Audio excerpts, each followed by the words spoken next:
When the Lamb opened the first seal, a living creature called out, "Come." I looked and saw a rider on a white horse. He held a bow, and a crown was given to him, and he rode out conquering and determined to conquer.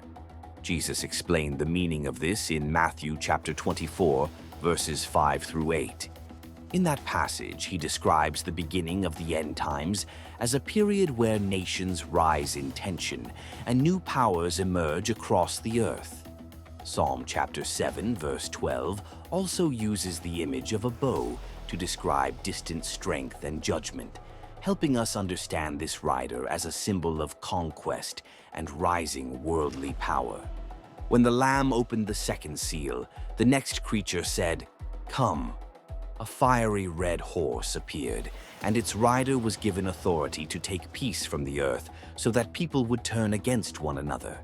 A great sword was placed in his hand. Jesus spoke about this in Matthew chapter 24, verses 6 and 7, where he warned of wars and rumors of wars and global conflict increasing before the end. Ezekiel chapter 21, verses 9 and 10 also describes a sharpened sword coming over the land as judgment, showing that this red horse represents widespread violence and division. When the third seal opened, the call came again, "Come." A rider on a black horse appeared holding a pair of scales. A voice said, "A measure of wheat for a day's wage, and 3 measures of barley for a day's wage, but do not harm the oil and the wine." The Bible explains this symbol. Lamentations, chapter 5, verse 10, uses the image of blackness to describe the suffering caused by famine. Leviticus chapter 26, verse 26, describes food being rationed when judgment comes upon the land. And Jesus said in Matthew chapter 24, verse 7, that famines would be one of the signs of the end times. All 3 passages point to the same truth. The black horse represents scarcity, economic pressure, and famine spreading across the world. When the 4th seal opened, the voice came again, "Come."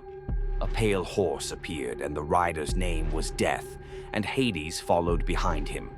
They were given authority over 1/4 of the earth to kill with sword, with famine, with plague, and by the beasts of the earth. Ezekiel chapter 14, verse 21 lists these same 4 judgments: sword, famine, wild beasts, and plague, describing how God brings correction upon rebellious nations. Jesus also called these events the beginning of birth pains in Matthew chapter 24, verse 8.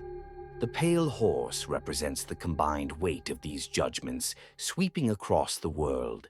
When the 5th seal was opened, I saw under the altar the souls of those who had been killed for the word of God and for remaining faithful.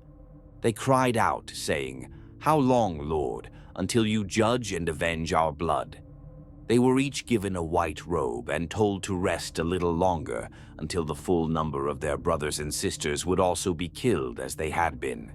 Jesus explained this in Matthew chapter 24, verses 9 and 10, where he said his followers would face persecution and death before the end. Their cry, "How long?" echoes the prayer in Psalm 94, verse 3, where God's people ask how long the wicked will triumph.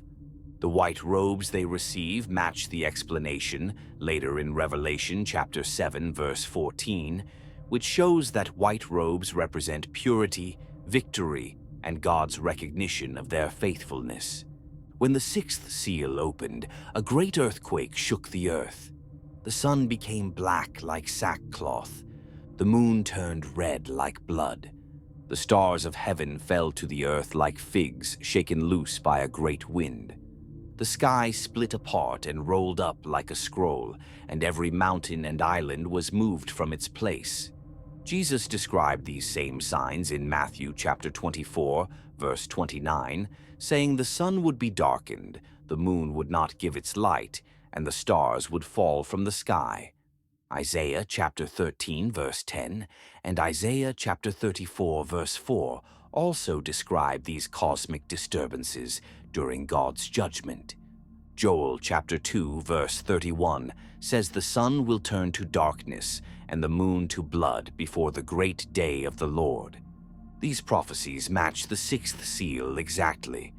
The kings of the earth, the rulers, the military commanders, the rich, the powerful, and every slave and free person hid themselves in caves and among the rocks of the mountains. They cried out for the mountains and rocks to fall on them and hide them from the face of the one who sits on the throne and from the wrath of the Lamb. For the great day of his wrath had come, and who could stand?